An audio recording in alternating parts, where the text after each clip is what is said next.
literally asleep at the wheel. It's absolutely sickening. Sickening that still the Irish people go along with this lie, or else they are too afraid to be here. I'd say probably the latter is the case. But as we keep saying, it is because of the lies being churned out of here every single day. I just want to give you some up-to-date figures on the hoax, just in case you're not up to speed.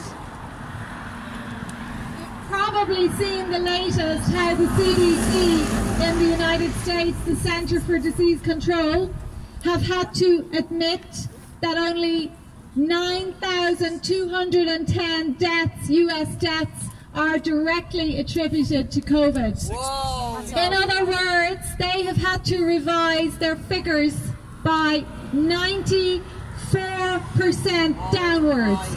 Only 6% of the deaths that they claimed were a result of COVID-19 actually were of COVID.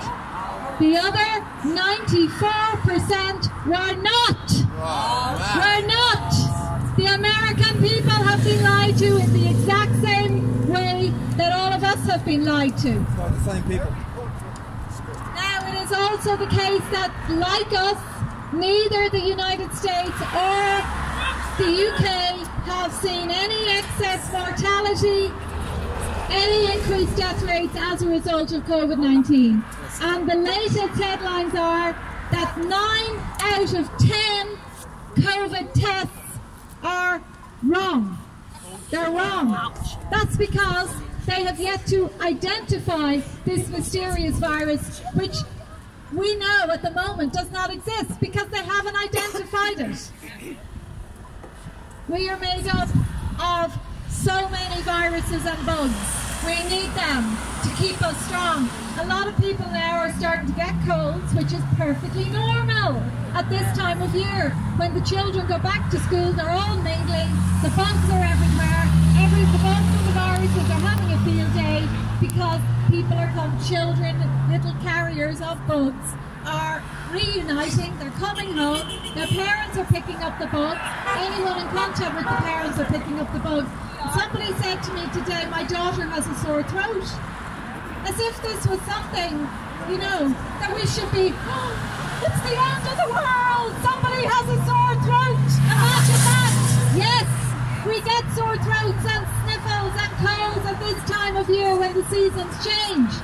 But these people, these criminals in here, supported by their criminal police mafia, are going to use the fact that the normal cold flu season is here, and they are going to use that to implement their next lockdown, which is coming. Look at the sight of them.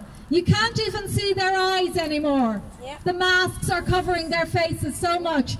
The bugs that they are breathing in, it's absolutely disgusting. It is so unhygienic. Yep. They're breathing in. When you breathe out onto one of those dangerous masks, I mean, I was looking at videos last night of China where those masks are made. Oh my goodness. On the floor. Up on the floor, full of germs, full of bugs. I'll be putting that out actually later because it's worth showing it again.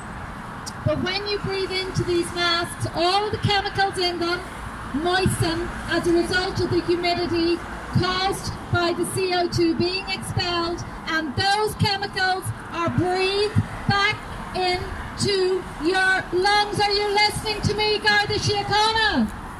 You are harming your health. We are here defending you. How do we know that the Gardaí hate their health? How do we know this? Because, huh? They're wearing the mask. Well, they're wearing the masks, but you will know that every single Garda station has an enormous foam mask behind it, and we know that on Garda Síochána as a profession have seen increased rates of cancer, especially in younger Gardaí. There are certain stations in this country, in North Dublin in particular, that have clusters of unusual cancers. This is because these people are working very close to dangerous masks every day, now these masts have 5G installed. They have 5G installed on them. So we know that the Gardaí don't care about their own health, and they certainly don't care about ours. But we don't pay them to protect our health. We only pay them to protect our freedom, so that women can walk the streets when they wish, not to be frightened of being mugged or raped. That is the only reason we have a police force, to protect our freedom, to be free in our homes, to be safe from the criminals that they should be out bringing to justice now, but instead they are here using your taxes to spy and carry out surveillance on you. And we've given them every single opportunity to stand up, honour their oath of allegiance to the Irish people and say, no, we're not doing this anymore. But not one of them has been courageous enough to stand with the Irish people, to stand with the truth. They stay hidden behind their fluorescent jackets, arresting innocent citizens and journalists. Yes. They are the most disgraced police force in the world, protecting the most disgraced media in the world. I want to just give you some other new figures that are literally hot off the press. Okay, this one is unbelievable. Well, it's not. Okay, so a new study has been published this afternoon to show that COVID lockdowns are 10 times deadlier than the actual scandemic itself. 10 times deadlier. I'm going to read this. A groundbreaking new study commissioned by Revolver News concludes that COVID-19 lockdowns are 10 times more deadly than the actual virus in terms of years of life lost by American citizens. Now this is a very rigorous analysis that has been carried out looking at the true cost of lockdowns. And in Ireland we need to look at the avalanche of homelessness that is coming, mortgages that will not be paid, businesses that will be destroyed, the human toll, the number of suicides that will be caused as a result of this, the number of heart attacks, the number of cases of cancer that will go through the roof as a result of stress, the number of children whose lives will be traumatized, all of that. That is the price that we will pay for this insanity, and it is a price that is going to take decades to recover from. But we could fix it very, very easily.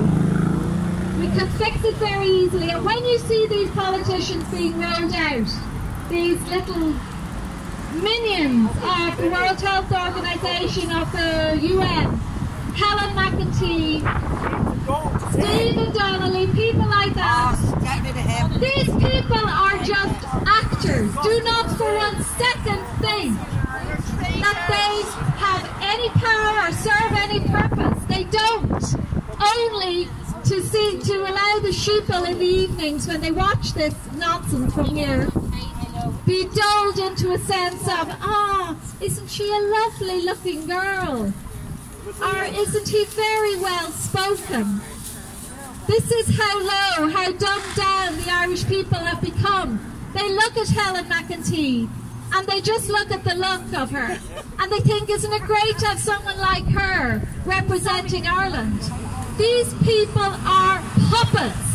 It is the permanent civil service run by the UN, the EU, that Mikhail Gorbachev warned was the USSR of Europe.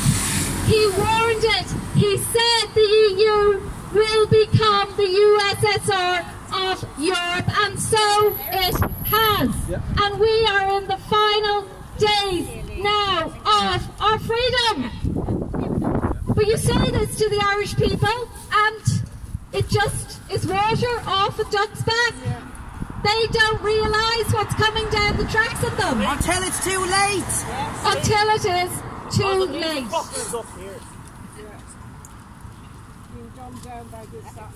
So I'll just publish that study in detail later Gemma, this evening. I was cut down off my life. Can you state the starting of that again? Yeah, just the starting of it. Because I'm just going to read some of this critical book. The Gulag Archipelago, the most definitive pieces on communism. And this is your future. So you need to know what's coming. So it says that a groundbreaking new study commissioned concludes that COVID-19 lockdowns are 10 times more deadly than the actual COVID-19 virus in terms of years of life lost by American citizens. So what they've done is, they say we've drawn upon existing economic studies on the health effects of unemployment to calculate an estimate of how many years of life will have been lost due to the lockdowns in the United States, and have weighed this against an estimate of how many years of life will have been saved by the lockdowns. And they say the results are nothing short of staggering, and that the lockdown will end up costing Americans over 10 times as many years of life as they will save from the virus itself. So there you go, but we knew that, and we explained all of that to the High Court in May, April, March, April. We explained all of that nothing has changed since John and I lodged our judicial review. All of those figures were effectively available then, and that's the beauty of this, because the truth hasn't changed. If anything, and the truth never changes. But our appeal is now in, and if you want to read our appeal, you can read it on my website, and you will see how the appeal that we wrote a couple of months ago is more pertinent by the day. We have been fully and utterly vindicated. Yes. Just on those 4 minutes in. So I'm going to read you the foreword to Alexander Solzhenitsyn's The Gulag Archipelago. And as I say, I've just done a stream saying that every Irish person now needs to read this.